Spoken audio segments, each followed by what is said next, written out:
In our parsha, when the Torah is describing the Yidden conquering the land, Sichon and Oig, the pasuk says, "Vanilkoid," and we captured, it's called Arav. We captured Arav. Usually we translate as cities. At that time, Vanachareim, and we destroyed, again, the word city, called Ir, as called Ir Mesim, any city with men, women, and children.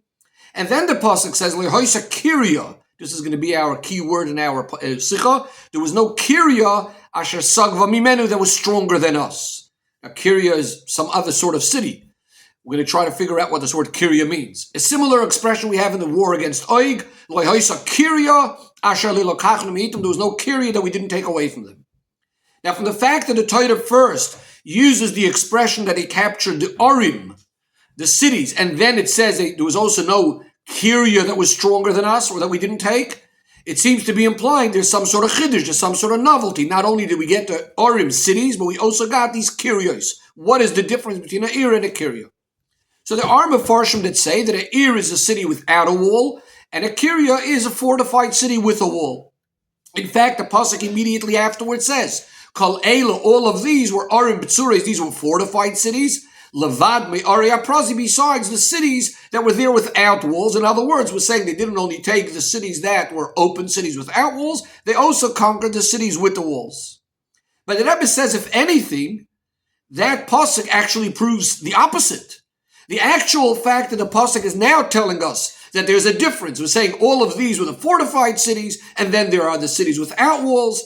That's telling us that the previous pasuk that was speaking about an Ir and a Kirya must be something else. So we're trying to still understand what is the difference between an Ir and a Kirya.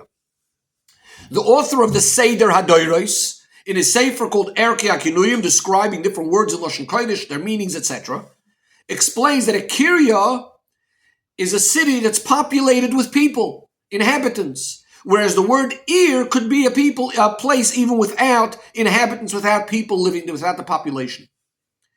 He says this was also the meaning of a pasuk we have in Parshas Masei regarding the Orei Miklot. The pasuk says, "V'hikrisem lochem orim." He translates "v'hikrisem." Some translate "v'hikrisem." You should arrange cities for Ir Miklot, for cities of refuge. He translates "v'hikrisem." You should make the Ir into a Kirya. "V'hikrisem lochem orim." Make the Ir into a Kirya. In fact, the halacha is that Ir Miklot that suddenly doesn't have many people living in it, we need to bring in there Koyanim, Levim, and Yisraelim to inhabit the place. So that would be the difference between an Ir and a Miklot. An Ir, there's not really many people living there, or no people living there, and a Kirya means a place that's full of people. But the Rebbe says there's still something missing. We still need to clarify over here.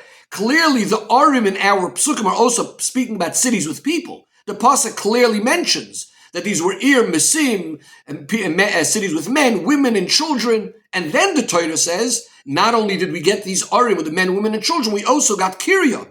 So clearly there must be a difference. Even if we say that they both have people, there must be still a difference between the two. In order to explain this, the Rebbe focuses on the din of Ir Miklot. Why is there, in fact, this din that if there's less people living in the city, we need to populate the place and get more inhabitants, etc.? So we have a few explanations. The Ritva explains in the name of the Rameh that these Koyanim, Levim, etc., people with extra humility, extra compassion, they are going to ensure the safety of this Goyal Hadam, and they're not going to deliver him to, the safety of the person, the refugee, from the hands of the Goyal Hadam, from the avenger of the blood, and they won't deliver him to his hands, etc. In other words, this seems to be more like a technical or side condition that's being done for the benefit of this refugee, like other things that we do for him to protect him. Some of Farshim explain that if there's the problem is that if there are going to become too many murderers in the city, too many of these refugees, actually the Ir Miklot won't function anymore as an Ir Miklot. So we need to ensure that there's lots of other people there. Now, this is already more of a reason connected to the function of the Ir Miklot itself, but it still sounds like it's something just taking care of a problem. There shouldn't be too many roitzchim. But when we look back in the words of the Seder HaDoros, who said that we're learning from the V'hikrisem lachem Arim, we're learning this from the pasuk that says you will make these Arim, these cities, into a Kirya. It sounds like this is the most important thing. Only then does the pasuk say these cities will become Ir Miklot. It sounds like this is the most crucial and essential idea of the Ir Miklot, that it needs to be a kiryah. This is relevant to the very existence of the Ir Miklot. Why so? In order to explain this, says the Rebbe, the Rebbe first focuses, how does the Ir Miklot actually work? What is the Ir Miklot actually doing? On the simple level, you say, well, this is a city, the Torah designated, where this man is going to be protected. But the Rebbe says it goes deeper than that. By this person coming into the Ir Miklot, he is now becoming part of the tzibur, part of the community of the city, and this itself is going to protect him. The koyach of the tzibur, the koyach of this community. But when could it be considered a proper community, and that all the people in the city are like one unit? This is specifically when it's a kiryah, which means a city that's full of people. It's inhabited with many people in a permanent way. If suddenly there are less people there, and there are just some people there, then there's no longer this one unit that they're all as one. Now they're like individuals that happen to be living close by to each other, and they don't have this power of the tzibur anymore. So this is the idea of a kiryah. A kiryah means a place that's full of people, and that's why we emphasize there has to be koyanim, levim, yisraelim, because that's really what's making it into one cohesive tzibur, into one community which represents in a smaller way all of Klal Yisrael. Why is this so important for the Ir Miklot? We know that Yisrael, Yidden, are considered goy echad. They're one unit, they're one metzias, they're one entity. When this guy came along and killed another Yid, in a certain sense, he's now fighting, waging war against this Klal, against the community of Klal Yisrael. And he himself is removing himself out of the Klal. He's standing up against them. His protection, and furthermore, even his kapara, his atonement, is going to be that he needs to bring himself to be once again part of Klal Yisrael, part of the tzibur. And how is he going to do that? He's going to come into the Ir Miklot. He's going to become part of this community. And that's why, once again, it's so important that it's not just an Ir where there's some people living. It has to be a city full of people, a kiryah, koyanim, levim, Yisraelim, all one big tzibur. Now, the Rebbe says it's known what's brought in Sfarim, that the Goyal Adam, the avenger of the blood, is also a hint to the Satan. He's the one that wants to punish a Yid for doing Averis. Torah gives the protection of an Ir Miklot. And what is that protection? Again, that the city had become into a kiryah, this idea of the achdus that's happening in the city. As we know, achdus has a tremendous, tremendous power. The Medrash says that in situations, even when Yidden were oivdei avodah zarah, it was the achdus amongst them, the unity and peace that protected them. So now we come back to Sichon and Oig, when we say that we even conquered their kiryos. We said a kiryah represents a place that's filled with people, represents this idea of achdus between the people. So here is the chiddush, here's the novelty. Not only were we able to conquer the strong cities, the physically strong cities of Sichon and Oig, but even the fact that they have spiritual protection because they had achdus. We know that achdus works even for goyim. We know by the Doir HaFlaga, the reason why they weren't destroyed similar to the Doir of the Mabul was because they had achdus. So here's the chiddush, that even though these cities of Sichon and Oig were like a kiryah, they had achdus, yet the Yidden were able to be victorious over them. And why is that? Because the unity of Yidden is in a completely different category than the way it works by Goyim.